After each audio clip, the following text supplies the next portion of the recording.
कहते हैं ना, उगा सूर्य कैसा कहो मुक्ति का ये उजाला करोड़ों घरों में न पहुंचा। तो 15 अगस्त 2014 को जब प्रधानमंत्री श्री नरेंद्र मोदी जी ने अपना पहला वक्तव्य दिया तो क्या कहा? जन धन योजना। ये कैसे संभव था कि भारत महान भारत बनेगा, आधे से ज्यादा लोग 60% लोगों का बैंक अकाउंट ही नहीं होगा, वो अर्थव्यवस्था के हिस्से ही नहीं होंगे। फिर उन्होंने क्या कहा? स्वच्छ भारत अभियान। फिर उन्होंने क्या कहा? बेटी बचाओ बेटी पढ़ाओ। तो तमाम राजनीतिक पंडितों ने कहा ये स्वच्छता और बेटी बचाओ बेटी पढ़ाओ तो नॉन पॉलिटिकल इश्यूज हैं, इनका क्या मतलब है? इनका मतलब जानते हैं क्या था? मतलब ये था जो परिवर्तन हुआ था 2014 में वो सिर्फ सरकार बदलने के लिए नहीं हुआ था, वो विचार और मानसिकता को बदलने के लिए हुआ था। इसीलिए आपने देखा कि 2014 के बाद जब उन्होंने स्वच्छता की बात कही, पहली बात, ये तीनों विषय किससे संबंधित थे? ये किसी बड़े उद्योगपति या संपन्न वर्ग के लिए थे? ना, तीनों गरीब के लिए थे। जन धन योजना यानी अकाउंट गरीब के लिए था, स्वच्छता का सबसे अधिक कुप्रभाव पड़ता था तो गरीब पे पड़ता था, और बेटी बचाओ का जो भी समस्या थी वो निर्धन वर्ग या निम्न मध्यम वर्ग या मध्यम वर्ग तक थी।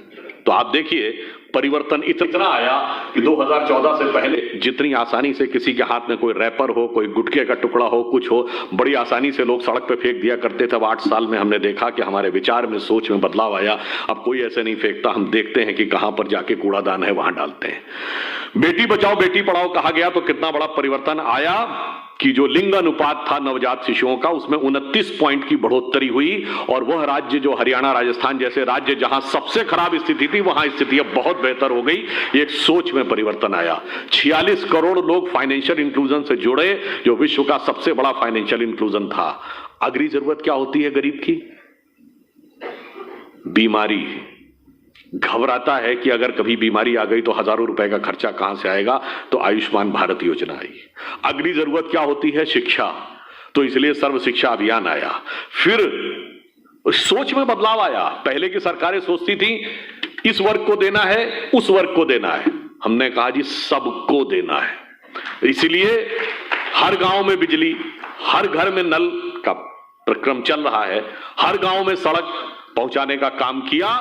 और मैं यह भी कहना चाहता हूं, धारणा यदि प्रचलित यह भी हो कि कोई हमें वोट दे रहा है या नहीं दे रहा, इसके बावजूद हमने दिया। जिन वर्गों के बारे में धारणा थी कि वो हमें वोट नहीं देते, उनके भी 70% लोगों को सरकार की किसी न किसी योजना का लाभ मिला। ये हमारी ईमानदारी, राष्ट्र के विकास के प्रति हमारी निष्ठा का प्रमाण था।